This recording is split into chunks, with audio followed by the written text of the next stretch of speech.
I want to explore, in light of the achievement that, that Israel obviously wanted for their legacy, and the fact that they are compatriots in our neighborhoods, whether there's a future for American social work. My name is Macabre. I grew up in Pittsburgh in a community, Jewish community, which had all of it. Um, it became a regular understanding of what the Jewish community was like. Jewish peers were usually the preferred peers, meaning the persons I would want to spend time with. I showed them favor and noticed that sometimes they returned, at other times they had a strange knack for bigotry towards anybody who wasn't Jewish and was unearned disfavor. I'll move this, that's on site.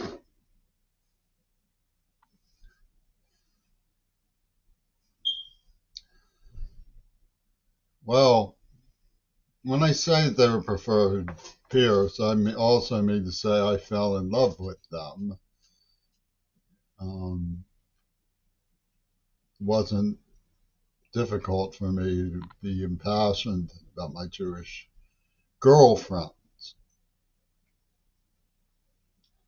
So, what do I mean when I say is there a future for social work in America? Well, it's well known that before Tune arrived to turn back the clock, that people were poised to announce against the agency of bigotry. And there wasn't an exception. The separation of church and state assured that everybody was equal before the law. Most of the time when I thought about Israel, I thought of it as an emergency measure, not as an alternative form of government. I believed very casually that Palestinians would eventually establish their own state and have a home. No, we can't turn back the clock on what Israel did. They've established their legacy as barbarians. That's obviously what they wanted, and there's no place for it in the United States. We cannot tolerate something like that. We cannot tolerate it. It has nothing to do with rejection by them when it comes to me. My door has always been open to my Jewish brother.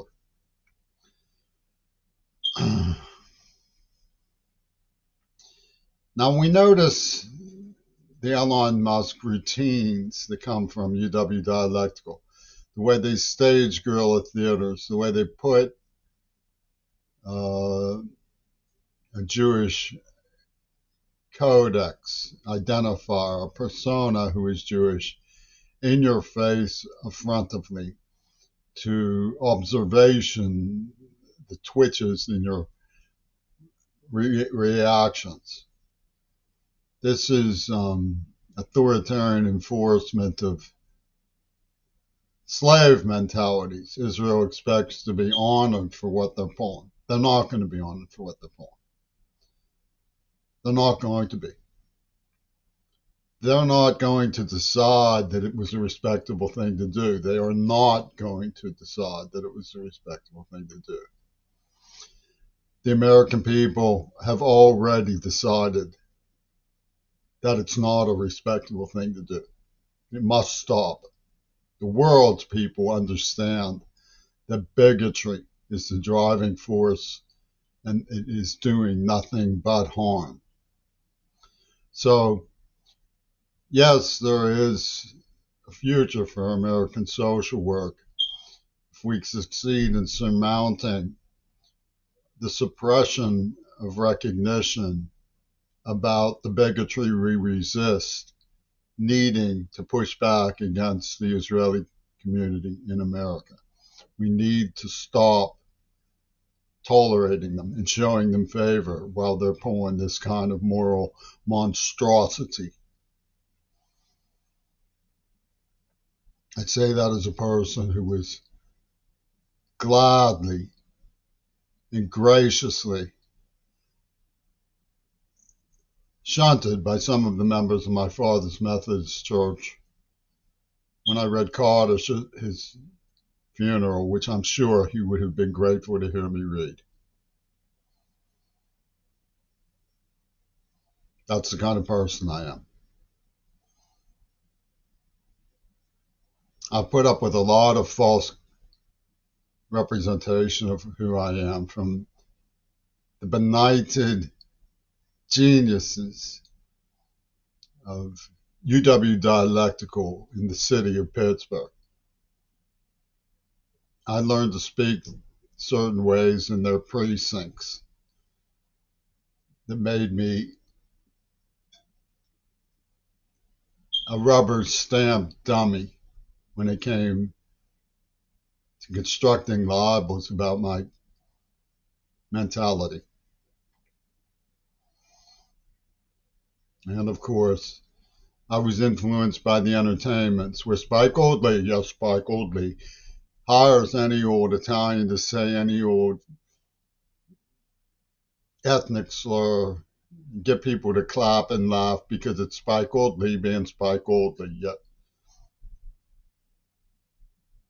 So putting on airs and acting infamously was not something I was born to be afraid of. I was inducted into the Broadway musical Hair scene as a very, very young child without any warning labels. And I was told the words weren't just words. They were a sticks and stones crowd called the free speech movement. But free speech was a form of bait for these piranhas that lay in wait with political correctness hatchet jobs, waiting to skin head army people who talked about free speech on campus newspapers. What about my free speech? What about my free speech? Said the extreme right wing. So we know where we are. We should not show favor to bigotry. We should not show tolerance to bigotry. If we expect to have a future for American social work, that's the direction we must continue to go. No exceptions. We can argue about free speech and we can establish guidelines for evaluating the issues academically. There's certainly very challenging cases in literary history, like Mark Twain. Very challenging history.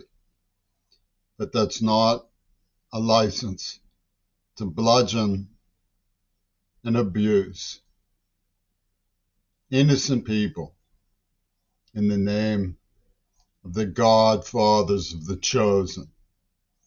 It has to stop, or American social work has come to its final call, and a dead end is what it is. I'm not preaching anti-Semitism. That's a world turned upside down. It has nothing to do with not wanting to be neighbors with people of the Jewish faith. It has to do with not wanting to be neighbors of people who sniper little boys and girls. Do you remember when your child was bullied at a bus stop, how frightened they were, how traumatized they were, What if day after day after day they face snipers at the bus stop? Lord have mercy. I don't sing God bless America. I say, Lord have mercy on America. Lord have mercy.